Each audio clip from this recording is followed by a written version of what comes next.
Hai, kembali lagi di podcast Aksi Nyata dari Kamu untuk Indonesia. Ketemu lagi barengan sama gue, Sandi Luo. Dan sebelum kita mulai podcast hari ini, seperti biasa, gue mau ngasih salam khas podcast ini ya.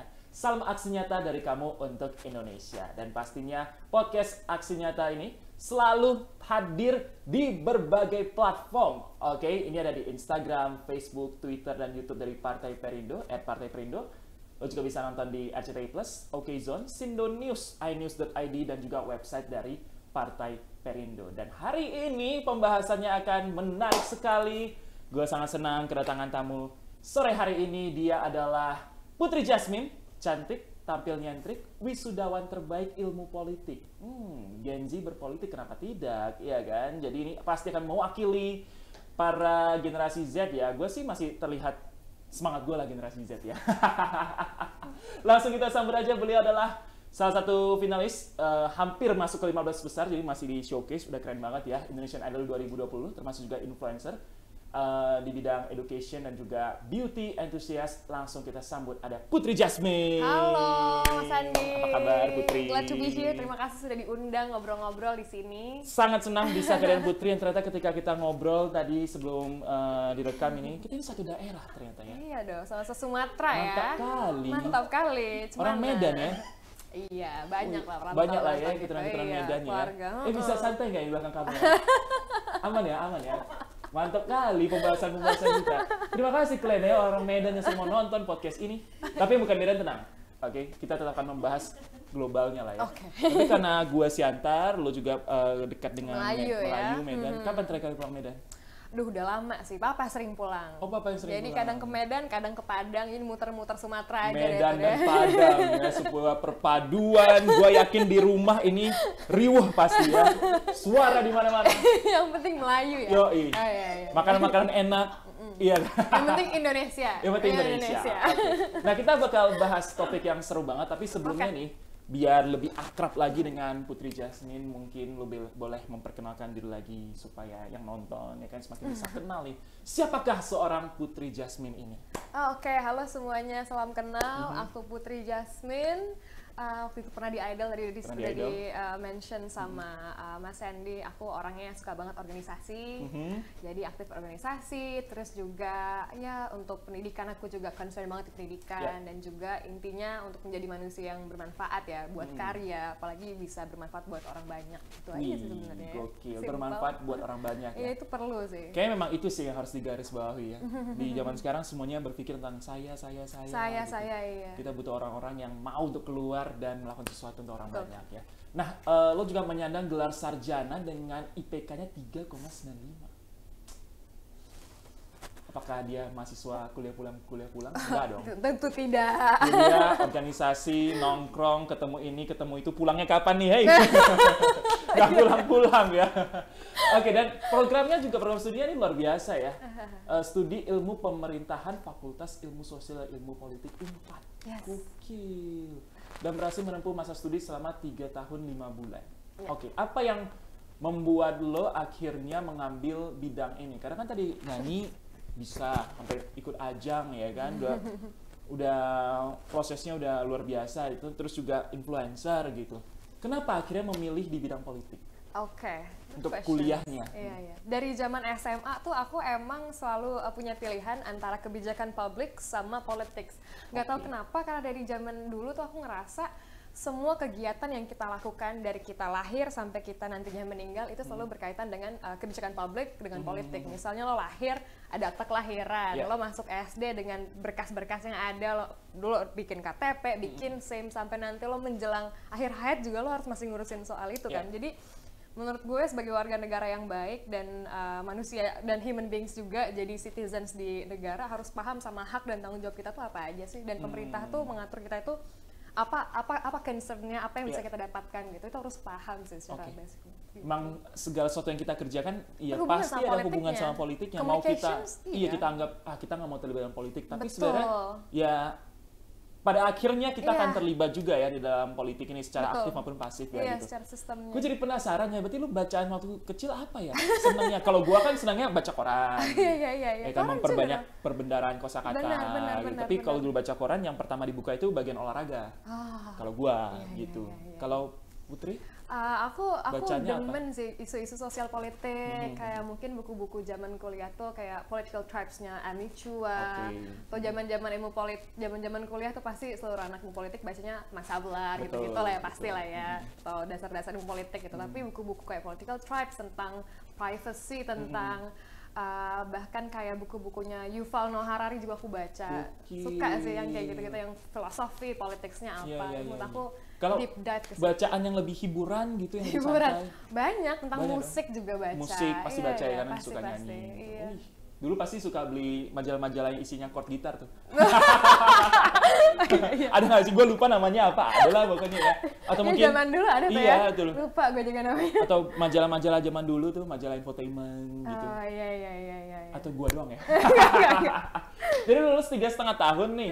Oke, pasti tadi juga lu udah cerita nggak fokus di akademik doang, berorganisasi juga. Zaman kampus ikut organisasi apa aja? Kampus tuh di kampus ikut FPCI-nya Pak Dino waktu itu. Aku jadi project officer, kita bikin event soal kita kan penting banget untuk mengkomunikasikan tentang kebijakan luar negeri dan isu-isu internasional tuh kemana aja, ke akademia, ke dosen, ke students gitu. Aku sempat bikin di Jabar. Terus juga aktif Abang None waktu itu.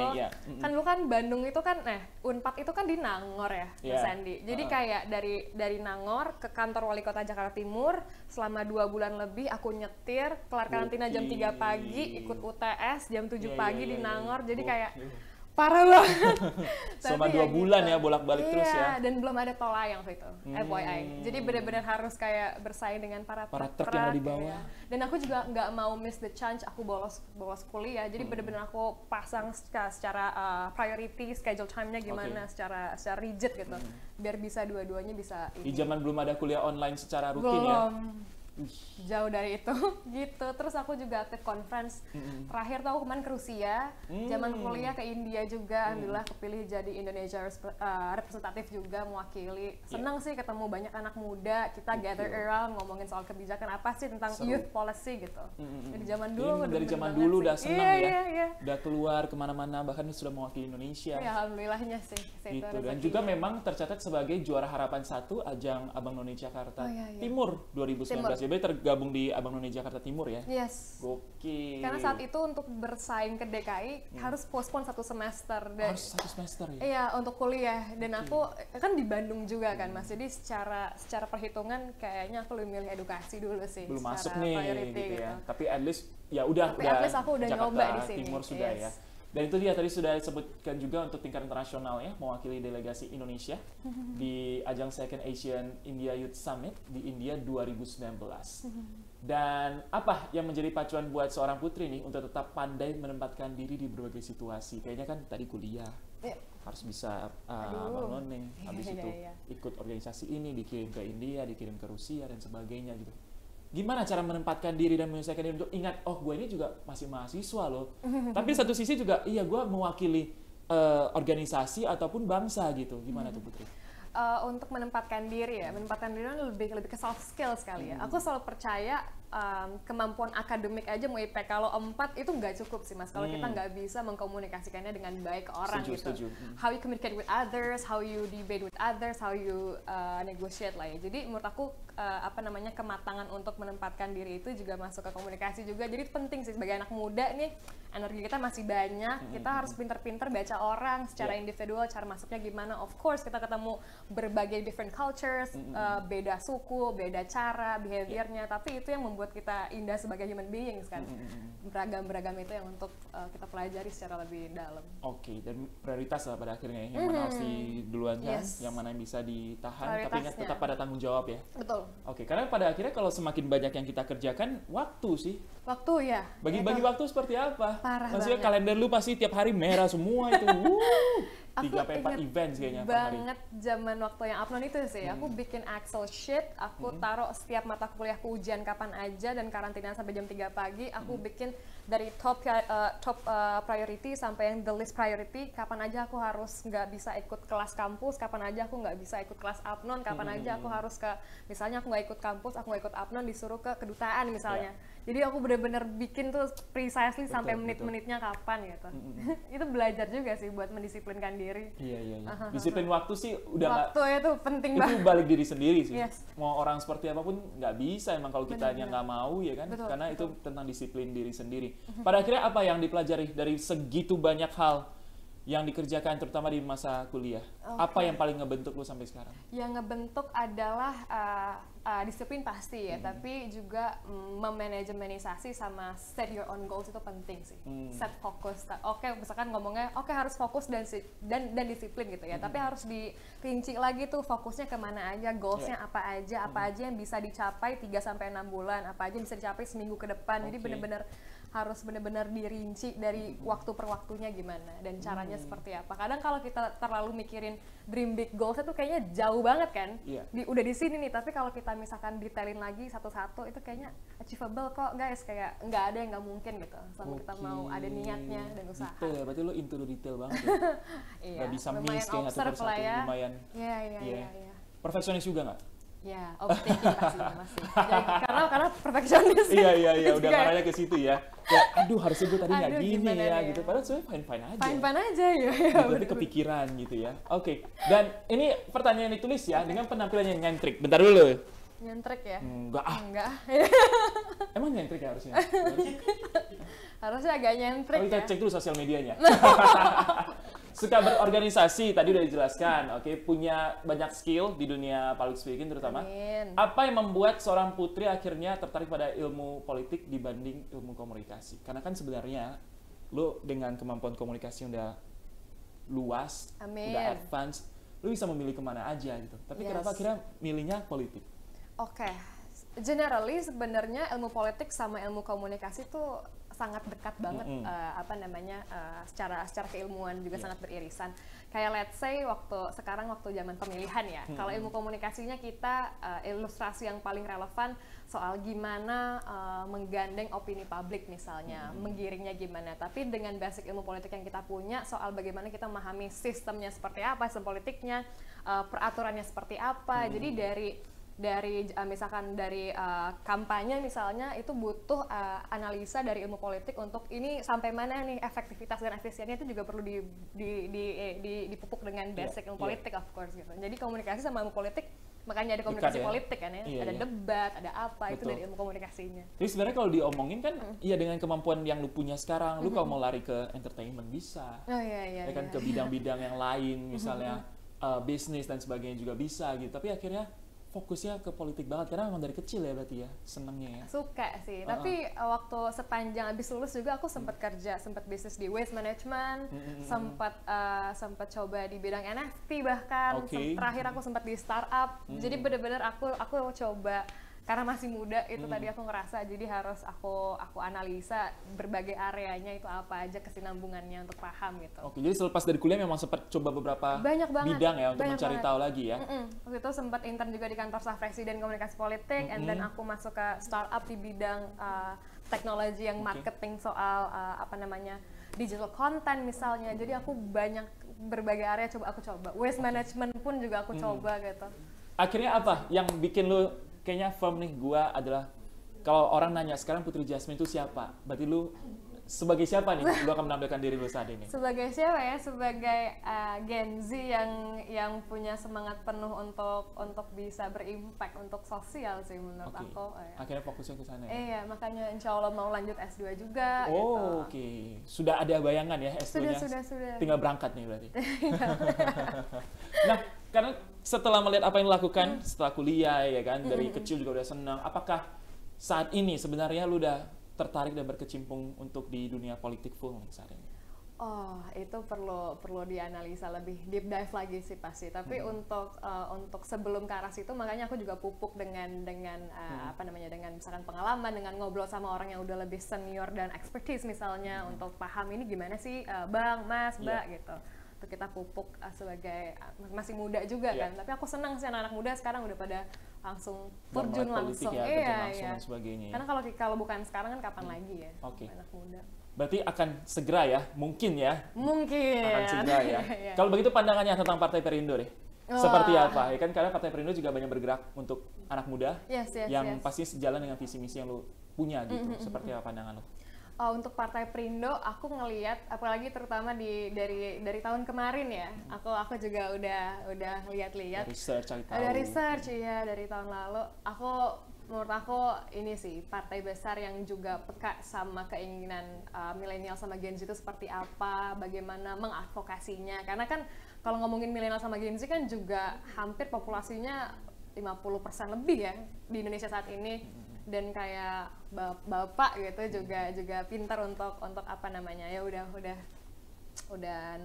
no questions lah ya buat apa bisa mengadvokasi keinginan Gen Z sama milenial bagaimana kita mendelivernya ke masyarakat misalnya untuk itu. Oke, jadi kalau suatu saat ada di Partai Perindo kita nggak heran lah ya Mbak Putri Jasmine. Gue nanya doang kan nggak heran dong. Gotcha. Terakhir nih, adakah pesan-pesan yang Putri pengen sampaikan, terutama untuk generasi Z dan milenial yang sedang menyaksikan podcast ini? Mungkin ada hubungannya dengan punya dampak sih, punya impact. Karena generasi makin kesini semuanya berpikir apa yang tentang gua bisa gua dapatkan gitu. Tapi kita mungkin ada orang-orang juga berpikir apa yang bisa gua lakukan untuk orang banyak ya. Jadi bukan tentang diri gua. Silakan Putri. Hai teman-teman Gen Z sama milenial. Aku juga masih Gen Z, kita sama-sama belajar. Tapi menurut aku, according to the questions, pastinya kita harus memahami diri kita dulu, memahami tentang apa sih kelebihan kita, kekurangan kita, bagaimana kita bisa berbuat banyak untuk masyarakat. Habis itu ketika kita sudah memahami dari circle yang kecil dulu, memahami diri kita, keluarga, baru kita bisa berimpact untuk masyarakat sekitar. Mulai aja dari circle pertemanan kalian, terus juga lihat ke kampus misalnya, atau bahkan yang lebih besar lagi misalkan untuk bangsa gitu ya. Jadi menurut aku selalu back to basic. Mulai dari hal kecil dulu, impact-nya nanti juga akan besar. Terus juga terakhir menurut aku, success is when preparations meets the opportunity. Jadi jangan tunggu kesempatannya kapan, tapi kamu prepare dari sekarang, kamu pupuk semua ilmunya dan jangan pernah puas. Kita masih muda, energi masih banyak, belajar terus sampai akhir hayat. Luar biasa. Pastinya semangatnya Putri ini selaras dengan semangat dari Partai Perindo ya. Yaitu produktif, solutif, modern, bersih, berintegritas, peduli dan turun tangan untuk Indonesia sejahtera. Betul. Dan untuk mendaftar sebagai anggota Partai Perindo, silakan Anda bisa mengunjungi website www.partaiperindo.com atau langsung klik aja link yang ada di bawah sini. Dan jangan lupa juga untuk download aplikasi Partai Perindo di App Store dan juga Play Store. Tinggal scan barcode yang sudah tersedia di bawah ini. Kalau begitu terima kasih sekali lagi. Terima kasih Jasmine, untuk pemikirannya, sharingnya, sukses untuk kedepannya. Partai Perindo sukses. Pastinya kita akan melihat kedepannya banyak gebrakan-gebrakan dari Putri. Of course. Iya. Kita dari Partai Perindo. Dan Partai Perindo juga. Iya dong. Ya kan? S2-nya juga sukses ya. Amin. Bisa segera dilaksanakan, dilanjutkan dan bisa selesai ya. Terima kasih juga untuk Partai Perindo yang selalu mengajak dengan aksi nyata. Semoga Partai Perindo semakin sukses dan maju terus untuk Indonesia sejahtera. Salam aksi nyata dari kamu untuk Indonesia. Sampai jumpa lagi di episode berikutnya. Saya Sandi Luo bersama dengan Putri Jasmine. Kita pamit ketemu di lain kesempatan. Dah. Marilah seluruh rakyat Indonesia, arahkan pandanganmu ke depan. Raihlah mimpimu bagi nusa bangsa, satukan tekad untuk masa depan. Pantang menyerah, itulah pedomanmu. Hentaskan kemiskinan cita-citamu, rintangan tak menggentarkan dirimu. Indonesia maju, sejahtera tujuanmu, nyalakan api semangat perjuangan. Dengungkan gema, nyatakan persatuan.